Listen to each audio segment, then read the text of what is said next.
Hi guys, and welcome back to another video in this series focused on this 1991 Seadoo XP restore. If you haven't watched it already, watch this video here because I go around all of the ski, do a full appraisal so you guys know what to expect in this restore series. So the focus today is about removing those nasty fishy decals on the back and replacing some of the damaged decals such as the XP logo on the cowling, and there's one on the hole as well which is a Seadoo logo with a chip in it. So let's get into the video. So first up, we have these aftermarket fishy decals. Well, I've been calling them fishy decals, but they're not original, so they need to go. They're a bit of a subjective taste. There's one here and on the other side. So to remove the decal, I'm using a combination of a standard hairdryer with a heat function and a scraper tool. So I've opted for a plastic scraper, which has actually removable plastic blades. Now it's still got enough of a sharp edge to lift the decal, but my concern is, although you can use a metal blade, one slip and you could damage the gel coat. So I'd rather take my time. It may be a little bit slower, but you can pick these up relatively inexpensive on Amazon. I think this one was. It came with 10 additional blades. So for me, that's a really handy tool. So an important thing to keep in mind when lifting the decal is the heat source that you use. If it's too hot, it will lift the decal, but it might actually damage the gel coat underneath. So I have seen some people online use heat guns. Now heat guns are great for generating an extreme amount of heat in a concentrated area, but because this gel coat's so old, I really don't want to take the risk. So I'd rather take a little bit longer with a hairdryer, intensify it in one spot and just slowly work my way across it.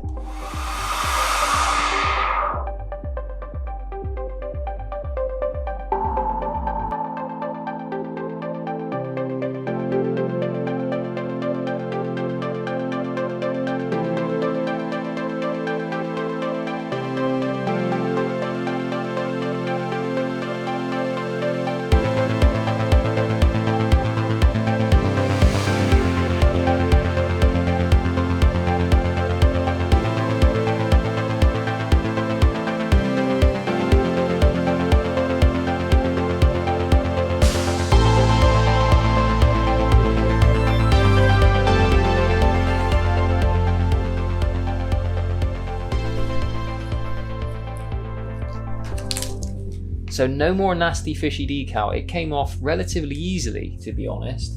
There is some residue that's been left, which we'll have to remove with like an adhesive remover. But overall, I'm really happy with that. Dead easy. So you're gonna need some sort of adhesive remover. Now in its basic form, you can use things like WD-40, but I've opted for something a little bit more specific. I've actually gone for a tar remover, just because the reviews online said that because it's for tar, it's actually much better at removing sort of stubborn residue. And I can already see from just looking at that, you know, it's hard to see from there, but in the light, you can actually see all of the residue from the sticker where I've heated it up. Now I've heated it up obviously to make it easier to remove, but that's then obviously allowed the glue to loosen and basically leave a smear. So we're gonna give this a go and we'll see if it does the job. Now I've got a couple of microfiber cloths to hand. I like to use microfiber cloths because they're soft and there's no risk of scratching. I'm gonna be applying this directly to the microfiber cloth.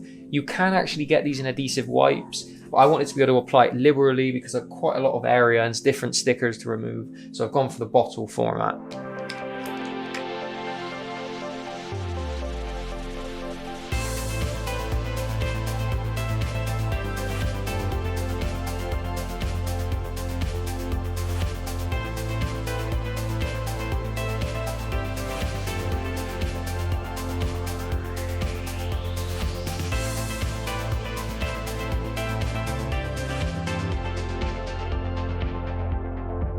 One side down, one more to go.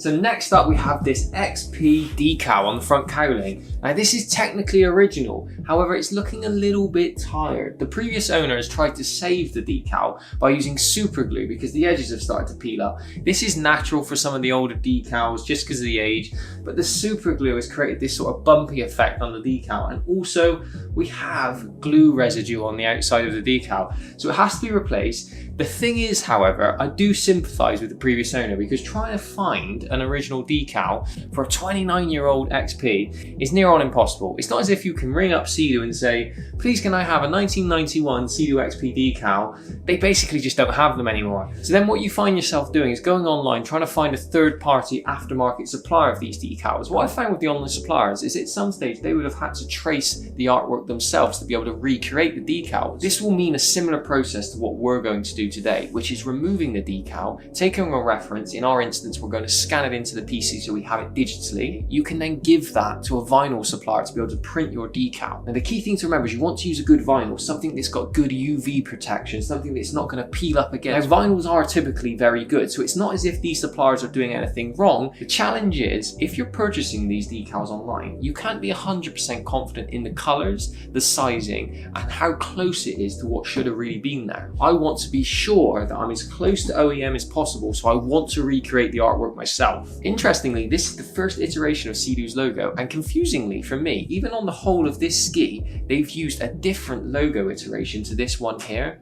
I recently came across a Seadoo show where Bombardier, or Bombardier if you're in the US, even themselves used the wrong Seadoo logo on this front cowling. So I'm quite proud of the fact that this is original and I want to recreate it as close as I can. The decal itself is likely going to be made up of two parts, the white Seadoo decal and the actual XP logo that will sit underneath it. So essentially two vinyl decals that will be applied over one another. Now I must stress this is not necessarily the correct route for everyone. My profession is graphic design, so I'm confident in being able to remove the decal, scan it in and recreate the artwork. If you're not confident in being able to do this, then there are some third-party suppliers online that do make some of these decals. You might just have to search to try and find one that's 29 years old. So the principle of what I'm going to be doing is slowly removing the decal, being careful not to split any of the lettering. So I want to scan this in so I have it digitally. I can then trace it and recreate the artwork. Once I have the artwork digitally, I'm going to work very closely with a vinyl supplier to do a good color match of the green. Now this green is a staple look of this XP, so I really want to match the green thoroughly. Once I've had the decal printed, I will reapply the decal, but only once the surface is clean and all of the glue residue has been removed. So let's talking and let's remove this decal.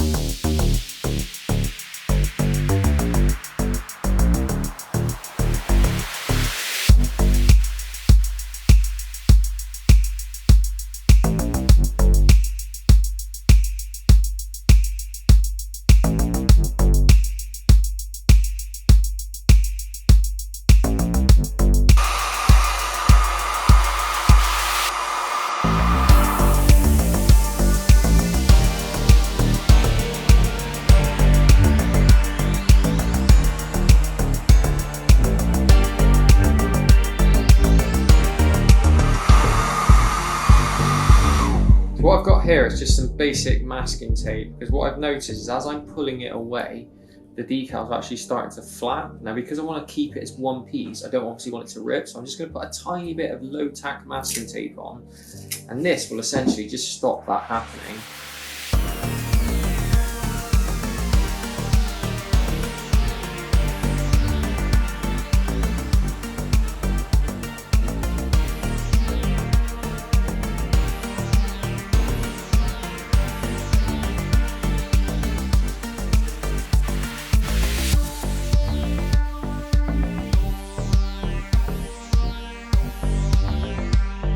I've got pretty much all of the XP logo off, but I've hit pause and I'm going to use a little bit more low tack masking tape. And the reason being, I want to mark up where the bottom line is of this XP logo. So that will give me a good datum when I come to put it back on, as long as I'm somewhere in the middle.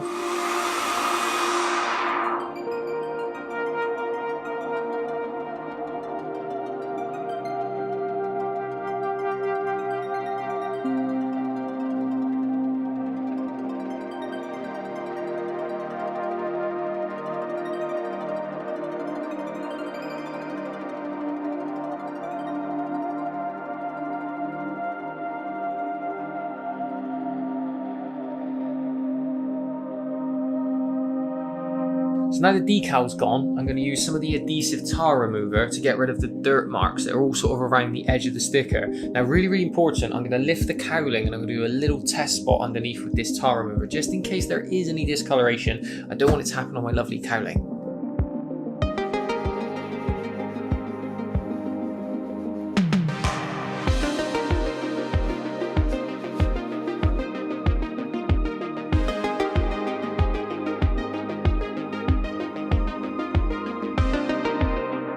So next up we've got these data tag numbers. Now they're not incorrect and there's nothing wrong with them, but my personal opinion is this location for them actually spoils the overall aesthetic of the ski. Now I've looked online for the legality with data tag. You can either have them here, it could be a percentage smaller, or they can go on the flat section of the hole underneath. So I'm going to remove them from here and reposition them in a little bit more of a discreet location, because for me that's just spoiling the look of the ski.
And now for the other side.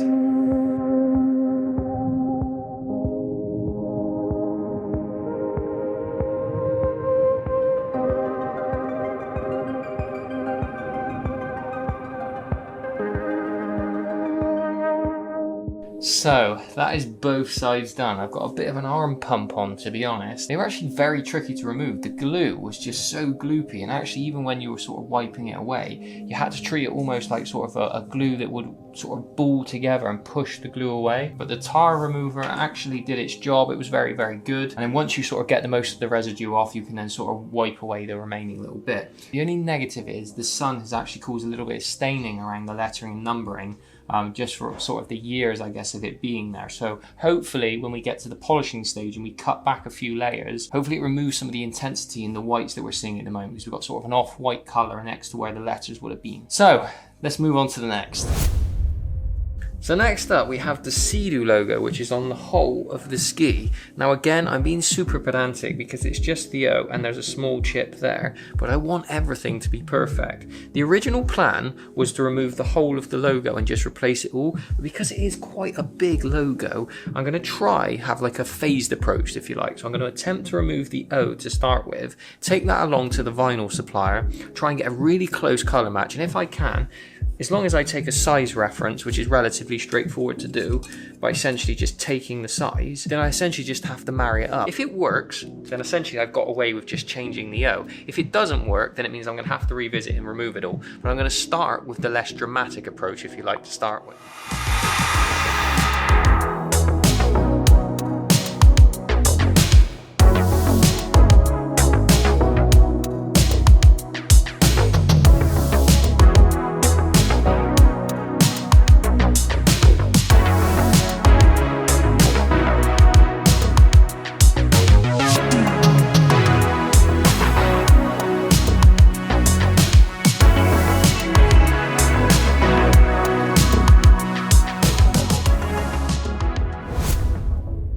So next decal, and a lot of you guys are going to think I'm mad. Now this is just a safety sticker, but as you can see it started to perish just where it started to rub away. It's just an age related thing.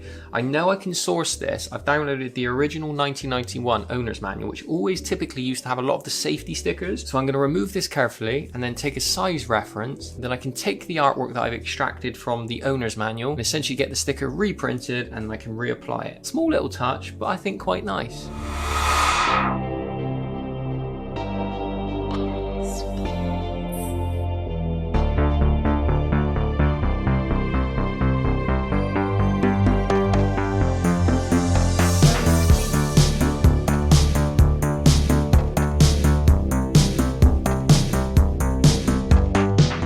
So that pump actually proved much harder than any of the other decals. Luckily it's on something that's at the back and I know I can clean and scrub up, unlike the front cowling. If the front cowling would have been like this, not only would I have not been able to save the decals trace, but also as well, it's a very visible area, so thank God it was on the back. Next up, we have these little stickers that the previous owner put on there as a form of a reminder to help him out and not forget what each of the dials do. Now, it's not original, it's not OEM, so they're going to have to go. They are very helpful though, so I may take a photo of them.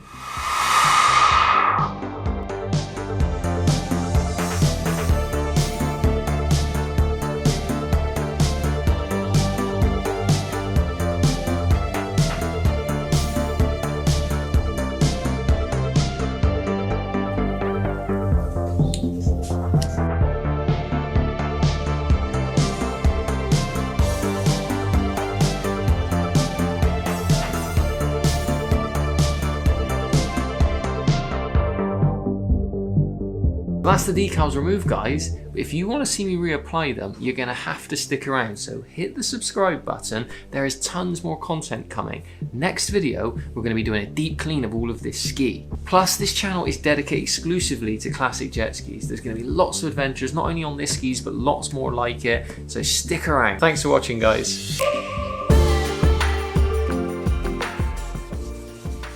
Yes, a toothbrush.